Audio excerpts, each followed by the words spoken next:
Okay, so this parak, oh my goodness, this parak in Tanya is the parak. It's the parak that creates a huge amount of awareness. It doesn't end with this parak, actually, this awareness. It goes on to this discussion for a few chapters. But this is the parak that begins to give us a sense of really having free choice. Because we know that Hashem created us with the concept of Bechira Chavshis, right? Free choice. And this is just an introduction, by the way.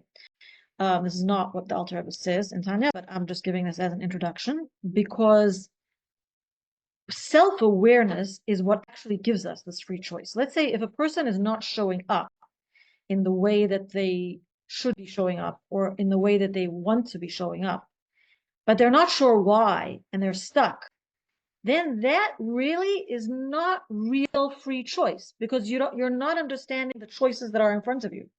You're not understanding the mechanics of your emotions and what happens and why you're feeling a certain way. So there's a lack of awareness, and together with a lack of awareness comes a lack of free choice.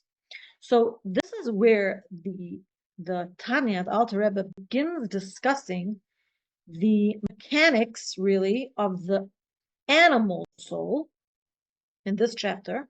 And this gives us tremendous empowerment because this gives us a real understanding of why we do what we do, why we are challenged, why we have obstacles. And the Alter Rebbe will discuss many, many types of obstacles in the future chapters. But this is the chapter that starts giving us the entire perspective and understanding of the animal soul. Because up till this point, the Alter Rebbe has been discussing the divine soul, the godly soul, right? Now, the structure, we discussed actually the essence of the godly soul, that it comes directly from Hashem. It's a chelek elka mimal.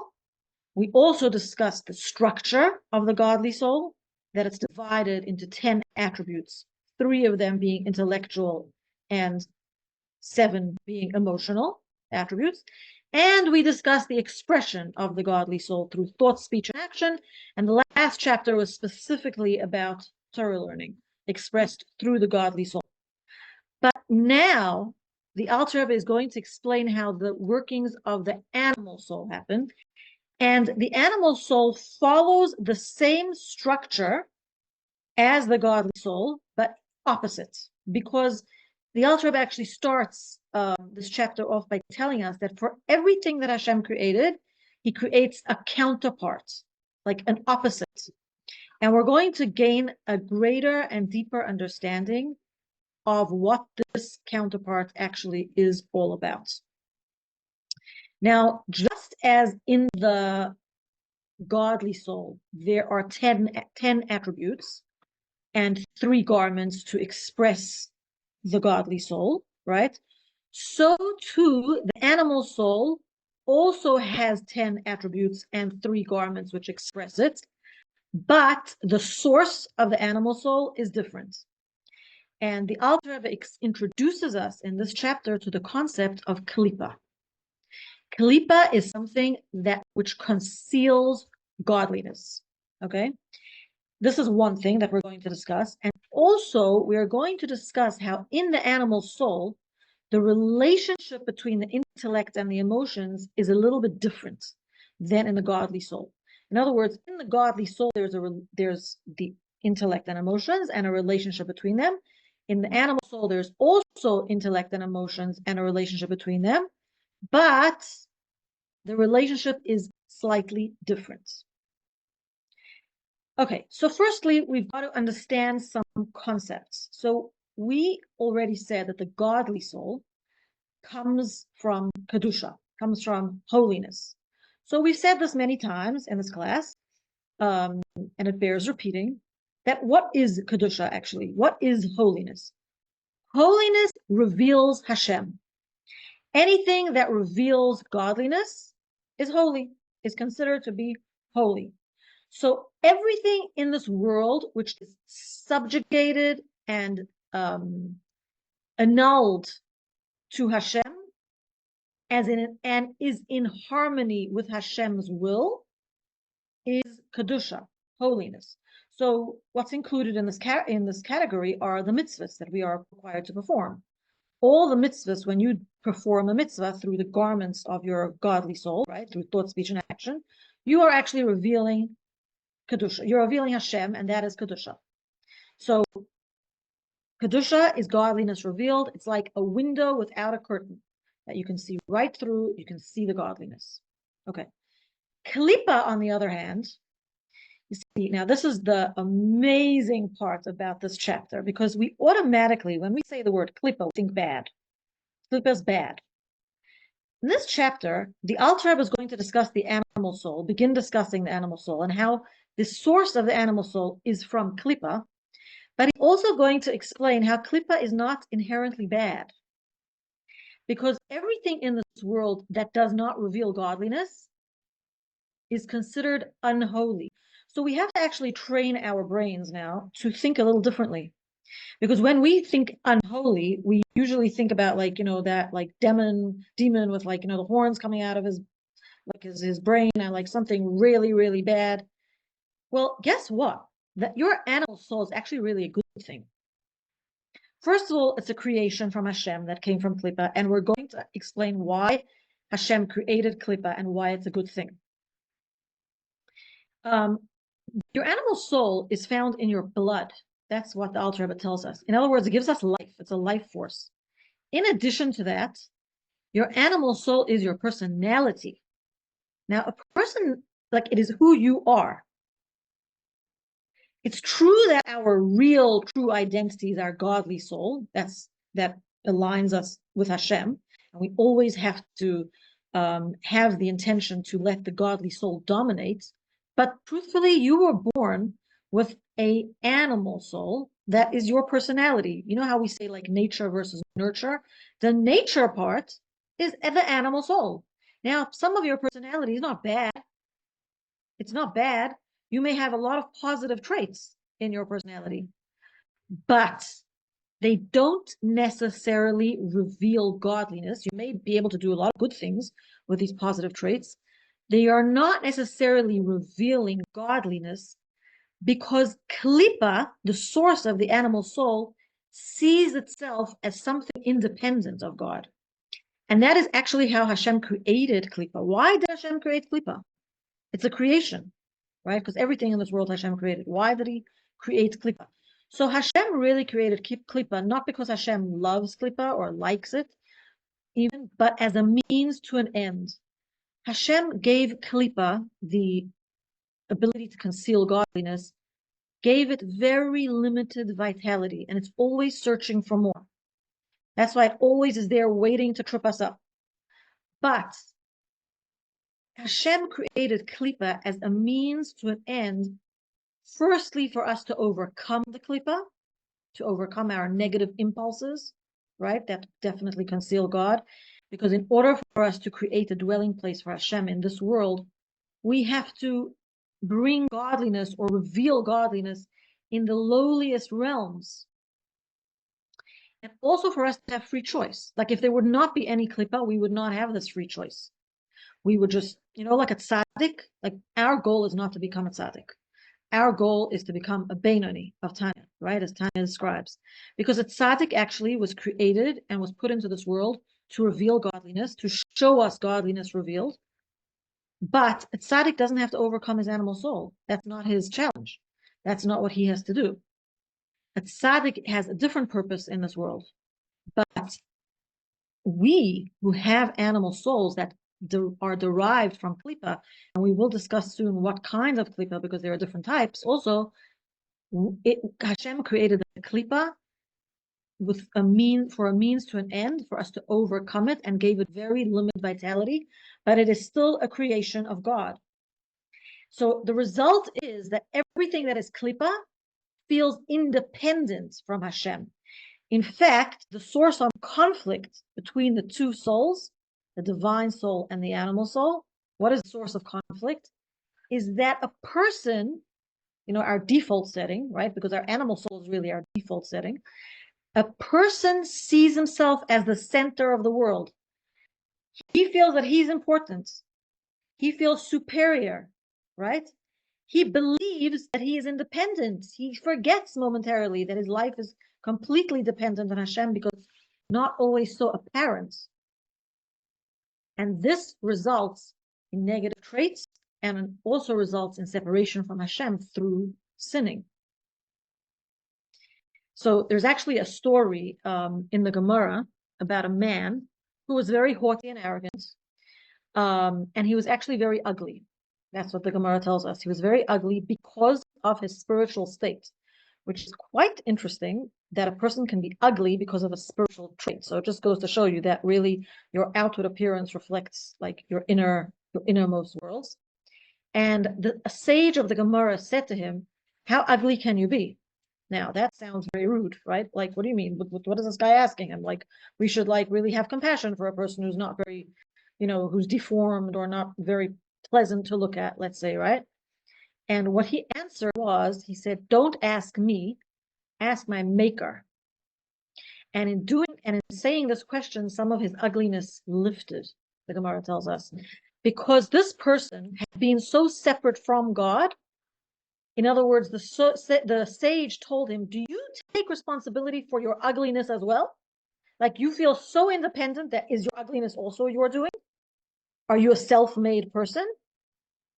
And then he developed this awareness that he has a maker. And he was like, "Well, you should really ask the maker, my creator," right? And the Gemara tells us that his ugliness lifted because of this recognition where he comes from, like from where he comes, right? And that had a direct effect on his physical appearance. So again, klipa is inherently not a bad thing, but it can trip us up because its default setting is to conceal godliness.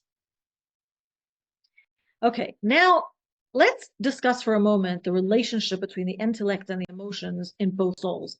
And this is like something that I harp upon. I live with this. It's like I teach this to others. I coach using this theory. The between our intellect and emotions, the godly soul and the animal soul is different. And when you understand this and you have this awareness, you can actually change the narrative much easier and become in touch with your godly soul as opposed to the animal soul. So we know that in the divine soul, in the godly soul, the intellect, chachma, bina, da'as, produces emotions. That's actually why they are called the parents of the emotions, right? So the chachma in the divine soul leads to humility and what we call bittul, nullification of self, because you realize how great Hashem is. So you're using your intellect to study about Hashem and to study about godliness and divine wisdom, and you realize, wow, Hashem is so great. I am nothing. I am humble. I am completely dependent on Hashem. You realize how great Hashem is, so you become humble. On the other hand, the chachma of the animal soul, and the animal soul also has chachma, bina, etc. The chachma of the animal soul produces arrogance because, and actually what's interesting is it produces arrogance because it uses the intellect to justify the emotions. Because in the animal soul, the emotions are dominant. In the godly soul, the intellect is dominant. And it's actually very interesting because when the Alter Rebbe describes the godly soul, he describes the intellect of the godly soul first and then the emotions. When in this chapter, when the Alter Rebbe discusses the animal soul, the Alter Rebbe first discusses the emotions and then the intellect, which is different. It's a different order. And the reason this is because the divine soul can produce healthy emotions, whereas the animal soul functions in the way that because the dominant seat of emotions, and we feel this involuntary emotion, because they are involuntary emotions that we do feel, but then we use our intellect to start justifying that emotion. So for example, I hate someone because what he did to me, he hurt me, insulted me, he humiliated me, da da da da da. What came first? Hate, and then you justify. That's the animal soul. I'm afraid of flying because I'm scared I'm going to fall out of the airplane, or the airplane's going to crash, or whatever, right? You first start off with a fear and then you justify the fear, right? It could even apply to positive emotions. Love. You know why I love somebody? Because, oh, wow, they're amazing, so good for me, blah, blah, blah. And we've mentioned before, by the way, that love can be a very selfish emotion. And when it's selfish, it really comes from the animal soul, because you're having an emotional reaction first and then using your intellect, your brain, to justify the emotion. So it's the opposite direction. It's heart first, brain second. Whereas the divine soul is brain first, heart second. It produces emotion. So that's why the Alter Rebbe actually talks about the intellect first when describing the godly soul, and when describing the animal soul, he talks about the emotions first. Now, there's an interesting thing about the animal soul and the relationship between the intellect and the emotions in the animal soul and the divine soul. In both souls, the emotions are actually in proportion to the intellect. So what's interesting is, a child, for example, to understand this clearer, a child, for example, their emotions are not as developed as an adult, right? A child will get upset about things that an adult won't get upset about things, as long as that adult obviously is a healthy adult and not operating on childlike level, right? But a child may have irrational fears. As he grows older, the animal soul will actually protect him from those irrational fears, because the animal soul is biologically wired to avoid pain and seek pleasure, whatever is easy, whatever is comfortable. So if a person has an irrational fear that will cause him to act completely crazy, the animal soul will rein him in, because the animal soul wants to survive. So it's going to be the animal soul justifying and rationalizing him and keeping him from, let's say, irrational fears or acting crazy in public, for example. Adults know how to behave in public. They're not going to, kick their feet and scream in the middle of a supermarket, right? But what's keeping them from doing that? Their animal soul, because the animal soul doesn't want to be judged, or doesn't want to be humiliated, or doesn't want to. So it's actually the emotions in both souls are proportional to the maturity of the intellect.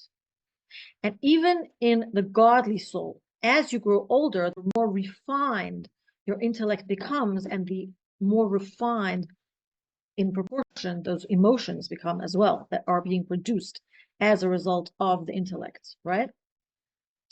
So going back to describing klipa, right? Because we really have to understand the source over here, and why is it bad? Why is it not bad? What's the story? So in the category of klipa, and we're going to explain in a moment, and the Alter Rebbe explains it more at length in the next chapter. In the category of klipa, there's really two types of klipa. So when we talk about complete klipa, klipa literally means a husk or a shell, right? So, when you have a shell, the peel of an orange, you don't see what's inside that orange. It's protective, and also it conceals, right? So anything that's in the category of klipa is anything that's prohibited. So all prohibited food, all prohibited relationships, any sins like breaking Shabbos, etc. They all originate, the origin of these prohibited things is klipa. Because when a person sins, a person is then concealing God. The person is momentarily forgetting that his life force is God, and he is momentarily saying, oh, this doesn't really matter. I'm kind of like an independent being, so therefore I'm going to do this sin. So that's all in the category of klipa. Kedusha, as we said previously, is a complete nullification to Hashem and a complete revelation of godliness. So what falls into the category of Kedusha, actually, angels are holy, even though they don't have free choice, but they were created completely in alignment with Hashem's will, and therefore they are holy. And what's interesting is that something else that the Alter Rebbe mentions that comes from the side of Kedusha is the potential of a Jew, and remember, it's the potential, not the actuality necessarily, but it's the potential of a Jew to sacrifice his life, sanctifying Hashem's name. And later on in Tanya, the Alter Rebbe will go more into detail about that and why that can occur. But because a Jew, when it comes to crunch time, he is willing to sacrifice his life for Hashem, that is a tremendous level of holiness and revelation of godliness, and that is something that the Alter Rebbe mentions as an example in this chapter of holiness. Now, what happens is that in as much as the expression of the godly soul elevates the soul to a higher level, right? Like the soul comes from Hashem. You're now expressing the soul by doing mitzvahs and thought, speech, and action.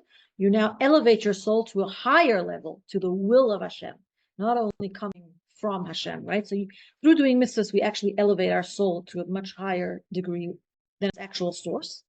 But the Alter Rebbe does mention in this chapter the same thing happens with klipa and the animal soul.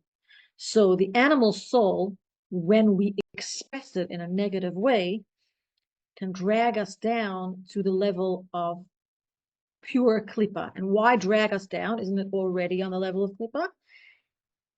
No, because the animal soul of a Jew comes from a category called klipas noiga.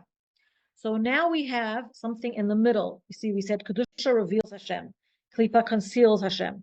There, klipa would be like an opaque curtain that doesn't let you see beyond anything, right? But klipas noiga is the category that's in the middle. It's like sort of a translucent window, not completely opaque, but not completely clear, right? There's a light shining behind. You can tell there's light, just it's a little bit out of your reach.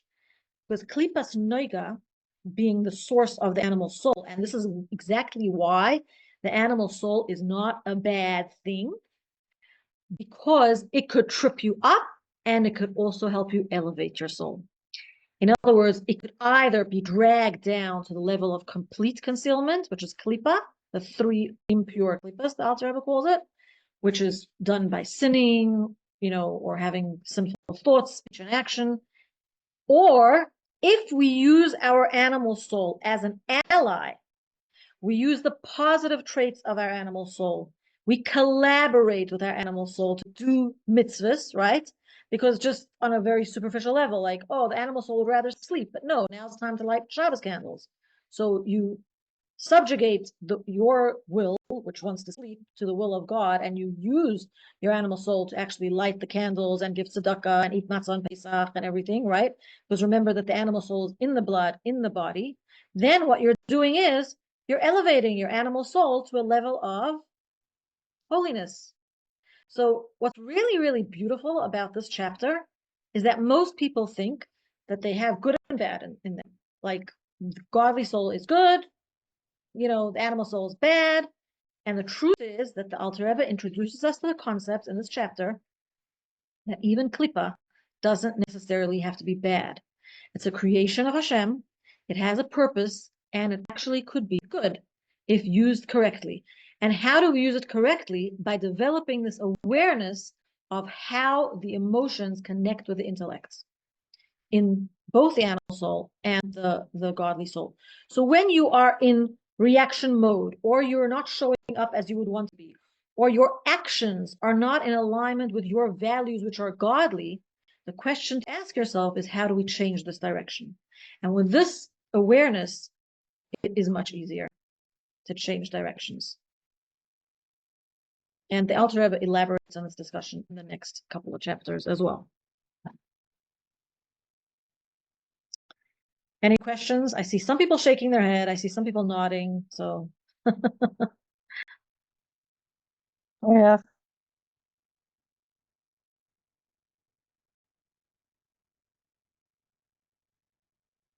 Hey, if someone's talking and you're muted, so. Yeah, I'm trying to. So I just wanted to ask you, because somebody asked me this the other day, and I want to know if I'm understanding this correctly, that I know we strive to be a Beinoni, the best Beinoni we can be. So are you saying that a tzaddikim are born tzaddikim? Like, can a Beinoni become a tzaddik, or is the tzaddik born the way they are? So Hashem placed tzaddikim throughout the generations. He didn't put them all in the same generation. He placed them throughout the generations to give us a taste of what godliness revealed actually is. Hashem put two mechanisms in this world to give us a taste of revealed godliness. Tzaddikim is one, and miracles is another, because anything that does not go according to the laws of nature reveals Hashem, right? That being said, is a tzaddik born or is a tzaddik made? A tzaddik can be made. A tzaddik can totally transform his animal soul, or a tzaddik can be born. But our role is not to become a tzaddik. We can learn from a tzaddik, which is why the Alter Rebbe sometimes tells us how a tzaddik actually works, right? But our goal really is to become a Beinoni. And while we are not yet there, we can have what we call Beinoni moments.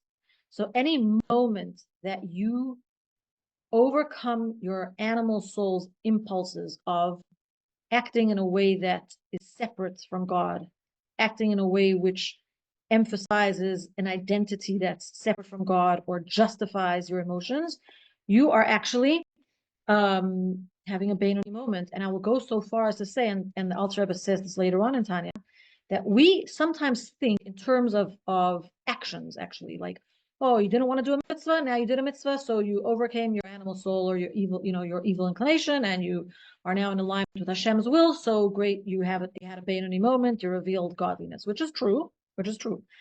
But it applies to the emotions as well. Just as the animal soul can really trip you up by sending you this involuntary emotion, which is negative, and then you using your intellect to justify it and develop a whole narrative and story and whatever, and it becomes this huge thing, right?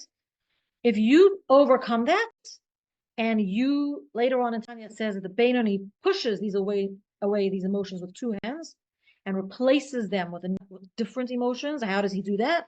By using his godly soul to produce new healthy emotions. When you've done that, you have revealed godliness in a lowly place in this world, which is your animal soul, and you have actually had a Beinoni moment as well.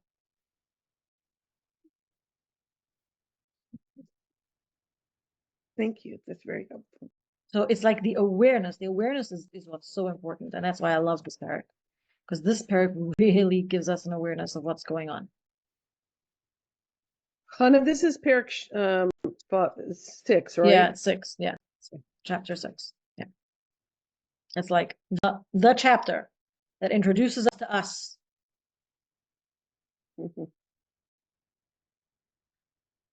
Okay, so does anyone have any observation or a takeaway?